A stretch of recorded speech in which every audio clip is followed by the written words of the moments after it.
Et pour mieux comprendre les enjeux de ce scrutin, Guillaume Ascari est avec nous. Bonsoir, journaliste de France 24, fin connaisseur de la politique latino-américaine. C'est un sujet intéressant, scrutin intéressant auquel on assiste là avec deux personnalités diamétralement opposées. Pourquoi ce second tour est-il considéré comme historique en Colombie ?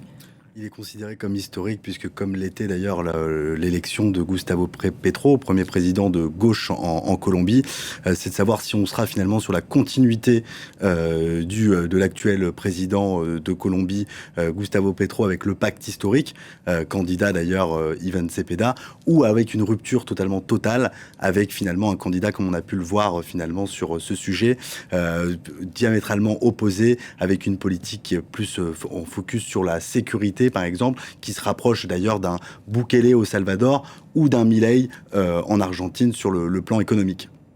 Qu'est-ce qui différencie exactement les deux candidats ?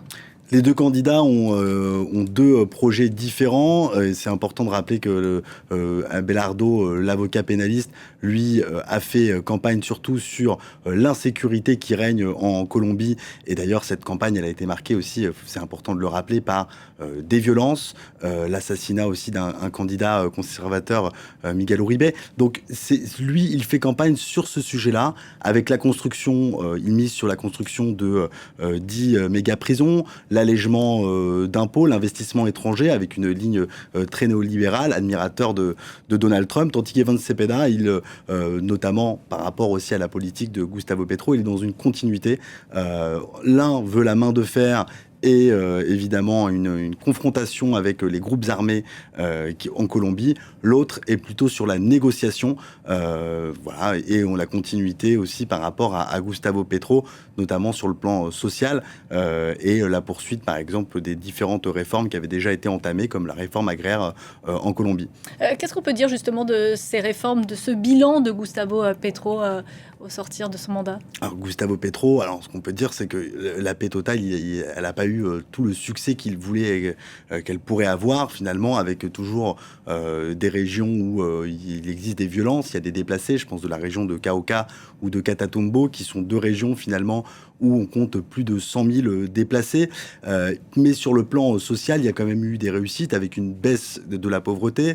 Il y a eu aussi, finalement, une hausse du salaire minimum. Donc, il y a eu des choses qui ont été faites et entreprises par Gustavo Petro, qui récupérait finalement aussi une Colombie avec très peu de croissance. Donc, la croissance a repris. C'est pas encore suffisant, mais il y a eu une progression sur le plan social.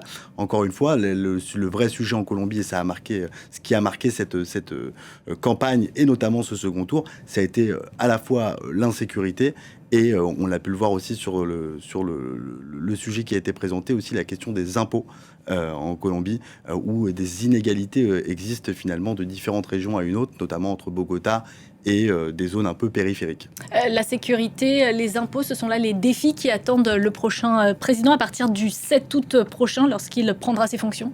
Tout à fait, comme prévu par la Constitution, à partir du 7 août prochain, il y aura un nouveau président qui va finalement présider la Colombie. Alors évidemment, on verra où vont aller ces votes, puisque c'est important de préciser qu'en Colombie, lors du premier tour et lors des précédentes élections, on a à peu près la moitié finalement du corps électoral, c'est-à-dire 22 millions à peu près de personnes qui ne se sont pas rendues finalement dans les bureaux de vote. Donc ça va jouer aussi, et il faudra voir évidemment à la fois gérer finalement ce mécontentement, cette insécurité, puisqu'on a vu qu'il y a depuis le processus d'accord de 2016, il y a toujours eu des difficultés qui sont à la fois liées à la drogue, aux narcotrafiquants, mais aussi par rapport aussi aux extorsions, aussi à la gestion des minéraux.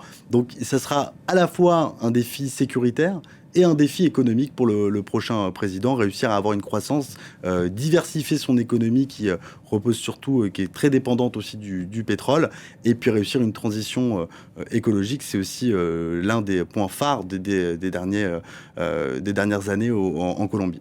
Merci beaucoup Guillaume Ascari pour cet éclairage.